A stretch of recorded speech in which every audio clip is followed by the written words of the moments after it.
Diz assim o texto bíblico: e o Senhor Todo-Poderoso diz, Paulo orientando a igreja de Corinto, ele começa a dizer quais foram as orientações de Deus ao seu povo. Paulo está fazendo referência nessa parte da carta a uma ordem dada por Deus ao seu povo separado, escolhido de Israel, ainda lá no Velho Testamento. E Paulo traz para si e para a igreja de Cristo Jesus, em especial para a igreja que está em Corinto, essa recomendação, deixando claro que não é uma recomendação exclusiva, não é uma recomendação apenas para o povo de Israel, mas que essa recomendação, que essa orientação deve ser seguida pelo povo de Deus, independente da sua nacionalidade. Logo, deve ser seguida pela igreja de Cristo Jesus. E quando me deparo com esse texto, e aí eu olho para mim, não para você, eu vejo tantas coisas que eu deveria fazer e que eu não tenho feito. E por isso eu tenho pago, ou pagado, talvez seja o termo melhor, na minha vida, um alto preço. Talvez muitas coisas tenham batido a minha porta, me machucado, me arrebentado, roubado a minha alegria, a minha felicidade, a minha paz, a minha tranquilidade, o meu domínio próprio. Porque eu estou abrindo mão de ordens dadas pelo Espírito Santo de Deus à sua igreja, mas que hoje não são mais ordens bem vistas.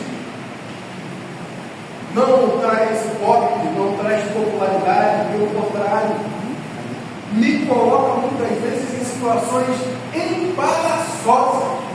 E como eu não quero viver situações embaraçosas, como eu não quero bater de frente com o mundo, como eu não quero bater de frente com os meus próprios desejos pecaminosos e carnais, eu prefiro ignorar as ordens claras e objetivas do Senhor para a minha vida. E toda vez que eu fizer isso, necessariamente terei a minha paz roubada, a minha alegria roubada, terei roubado o meu equilíbrio, terei enfraquecido, se não roubado, a minha fé, e vai por aí afora. Os irmãos mais atentos já repararam que o que eu estou falando que vai ser roubado, ou que vai ser enfraquecido, são as características do fruto do Espírito Santo. Toda vez que eu escolho não obedecer ao Espírito Santo, eu estou assumindo o risco de perder, ou seja, de ter deformado em mim as características do fruto do Espírito Santo. Se eu não ando mais alinhado a Ele, se eu não ando mais conduzido por Ele, se eu não renuncio mais em favor dEle, eu perco as características dele em mim.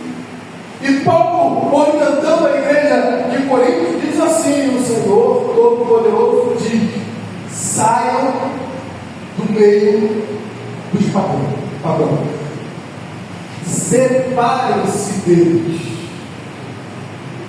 Outra coisa já começou estranha, né? Nem que começou a mensagem ainda, além que eu falei, como eu estou agora no segundo slide. Não nem começou a mensagem ainda. Meu negócio já está estranho. Porque logo de cara a orientação clara, tranquila, não precisa fazer nem exegese, não precisa de hermenêutica, não precisa nem saber muito de interpretação de texto. Basta ler, saia do meio dos pagãos, separe-se deles. O que o Espírito Santo de Deus está me dizendo, irmão Simone, é que há lugares que eu não posso estar. Que existem pessoas com as quais eu não posso caminhar. Mas isso não é uma mensagem que a gente quer ouvir. Isso não é algo legal, porque isso me coloca em xeque. Porque há um monte de lugares que eu não deveria estar, mas eu estou porque me dá prazer, porque me faz bem, porque me traz uma euforia. Eu me identifico com uma alegria, mas é euforia. E eu começo a praticar um monte de coisa que não era para praticar, não era para eu fazer.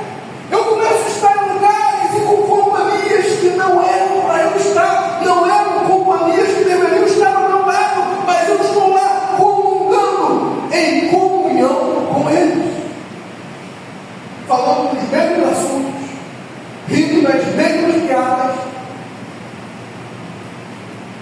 compactuando das mesmas roupas, tendo o mesmo comportamento. E a orientação é: saia do meio dos pagãos e separe-se deles. Não toque em nada que seja impuro, e então eu aceitarei. Vocês vão dar uma condenação de alma.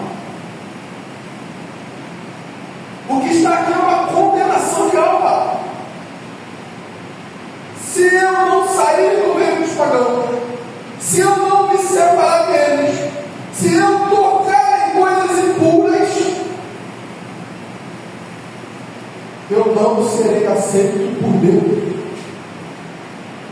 Não adianta apelar para o amor, não adianta apelar para a misericórdia, não adianta apelar apenas para um lado das características, dos atributos de Deus e esquecer o outro. O Deus que é amor é o Deus que é justiça.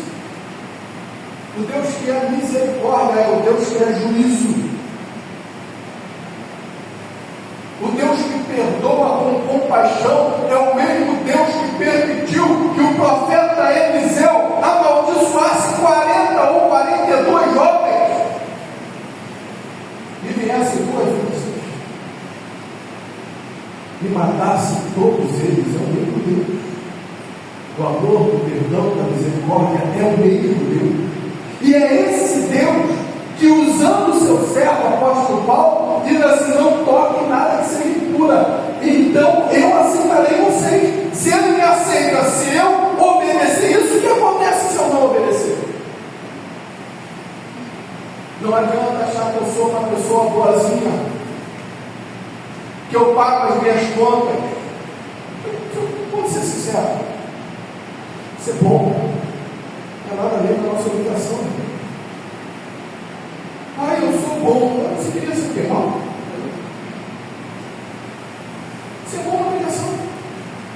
Eu pago as minhas contas. Que legal. Mas cadê a virtude de você pagar as suas contas? Vamos ver onde está a virtude? Pagar as minhas. Eu fiz a dívida e você paga a minha. Aí é uma coisa diferente. É uma coisa estranha aqui. Mas eu pagar as minhas contas, isso é mérito meu? Não, mas não são minhas. Eu amo a minha esposa, eu sou um bom marido, é tudo obrigação, irmão. Até aí não teve nada de virtude.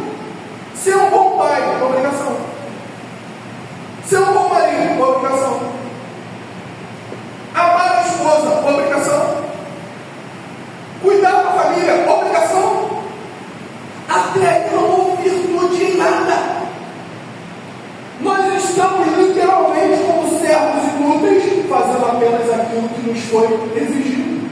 Isso é o que nos é exigido. O Evangelho não é essa facilidade prévia.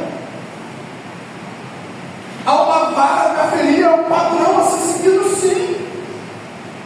E quando a gente olha para os textos bíblicos, eles não aliviam para a gente, não, porque os tempos são modernos. Os tempos são modernos. Mas a palavra do Senhor permanece para sempre. E nessa palavra que permanece para sempre, ainda está ali, para ser aceito. Tem umas características que eu tenho que ter, que você tem que ter.